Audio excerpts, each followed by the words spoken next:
बिस्मिल्लाहिर्रहमानिर्रहीम। नाजरीन, इस वक्त मौजूद हूँ दवरांदी मून इवेंट मार्की में, जहाँ पर आज खित्ता आज़ाद कश्मीर के मारूफ इल्मी दर्स का मोहम्मदन साइंस कॉलेज का सालाना फंक्शन यानी तकरीब योम वालदैन का इनकाद किया गया, जिसमें बड़ी तादाद में तलबा तलबात, उनके पेरेंट्स, अवाम इलाका और सियासी और समाजी शख्सियात समेत जो मज़ीज़िन इलाका हैं उन्होंने यहाँ पर शिरकत की।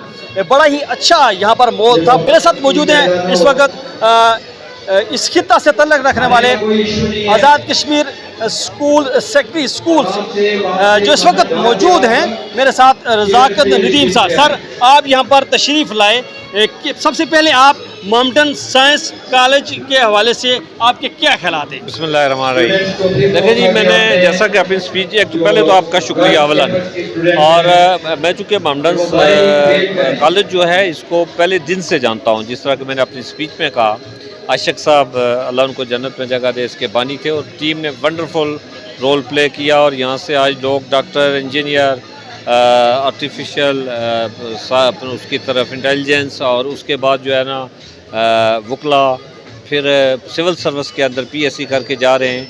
तो ये बहरहाल ये मोहम्मदन कॉलेज जो है ये तो बहुत बड़ा इसकी कंट्रीब्यूशन है और मैं समझता हूँ कि बड़ी ज़बरदस्त लोग यहाँ से तैयार हुए हैं।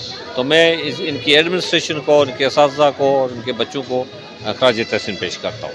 सर, अब रियासत में तालीमी इदारों की बहुत भरमार है, तो क्या ये कारकर्दगी जो मुजाहरा प्राइवेट सेक्टर में हो रहा है तो सरकारी सेक्टर में क्यों नहीं हो रहा है? क्या मसला है? ये सुन ले मेरी बात, ऐसा नहीं है।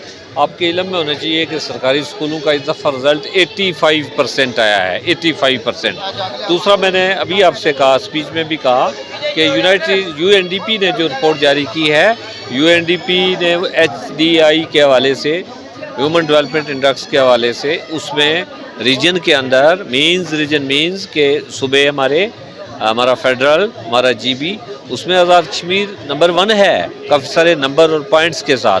तो ये आज़ाद कश्मीर के अंदर जो है ना वो एजुकेशन डिपार्टमेंट, आपने देखा कि वो एक वाज़ेह तब्दीली आ रही है, मेरिट पे काम हो रहे हैं, NTS इंडक्शन हुई है, 85% हमारा रिज़ल्ट आया है, UNDP ने इंडोर्स किया है। तो अल्हम्दुलिल्लाह हमारे काम ठीक हो रहे हैं और जो हमारा एक इंफ्रास्ट्रक्चर की प्रॉब्लम ज़रूर है वो ग्रेजुअली इंशाल्लाह वो भी ठीक हो जाएगा अल्लाह के फजल करम से। अब स्कूल उठ रहे हैं हमारे।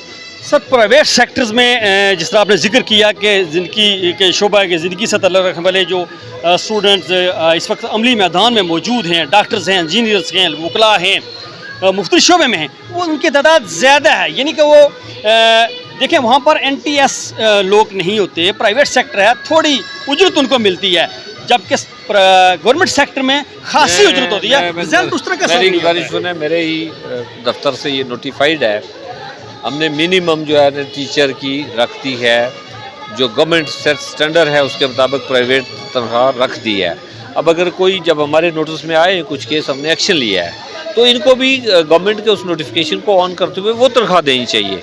जब हमारे इल्म में आता है कि तनख्वाह नहीं दी गई, हम कार्रवाई करते हैं। तो वो अब अगर कोई खुद अदारा और वो जो टीचर है फ़र्ज़ किया वो उससे कम पे राज़ी है, वो हमारे इल्म में नहीं होता, अदरवाइज़ कानून मौजूद है इसके लिए जो है। जी सर, बहुत सारे जो सरकारी असातिज़ा हैं जो स्कूल में पढ़ाते हैं, प्रोफेसर हैं, उनके बच्चे अच्छे स्कूलों में, प्राइवेट स्कूल में पढ़ते हैं, अक्सर शिकायत आती है अवाम की तरफ से, तो उनको तो सरकारी स्कूल में दाखिल होना चाहिए, उनके लिए कोई पॉलिसी है? बिल्कुल पॉलिसी है। और दूसरी बात यह है कि जब हमारे इल्म में आता है ना तो हम इस पर कार्रवाई करते हैं। ये नहीं है कि कार्रवाई नहीं करते। आपने देखा नहीं कि टीचर्स को जो तादीबी कार्रवाइयाँ हुई हैं, पिछले टेन्योर में भी 148 प्रिंसिपल हेडमास्टर सस्पेंड हुए। अब भी जो हमारे इल्म में आता है हम कार्रवाई करते हैं और हो रहा है ग्रेजुअली इंशाअल्लाह, और इस पर भी कार्रवाई होगी इंशाअल्लाह। अच्छा, आम जो बाज़गश्त है कि जो सरकारी सेटअप है, जो सरकारी स्कूल्स हैं, कॉलेज हैं, उनको प्राइवेट किया जा रहा है, गवर्नमेंट गौर कर रही है। खुद अपने सवाल में बाज़गश्त कह दिया, तो बाज़गश्त का मतलब ये होता है कि उसके पीछे कोई हकीकत नहीं है, ये बाज़गश्त ही है। तो इस तरह की कोई बात नहीं है। तो आखिर में क्या पैगाम देना चाहते हैं? पैगाम देना चाहता हूँ जी कि मेरा एक ही लफ्ज़ी पैगाम है और वो ये है कि पढ़ें, मेहनत करें, सोसाइटी में अपना कंट्रीब्यूशन करें اور اس آزاد کشمیر کو تبدیل کرنے کے لیے جو ہے نا وہ ہر فرد کو ایک رول پلے کرنا چاہیے اور اسٹوڈنٹ اور ٹیچر کو باہر صورت کرنا چاہیے. یہی ہمارا فیوچر ہے, انہوں نے ہی تبدیلی لانی ہے. ناظرین یہ تھے سیکٹری اسکولز آزاد کشمیر رضا قدم ندیم صاحب.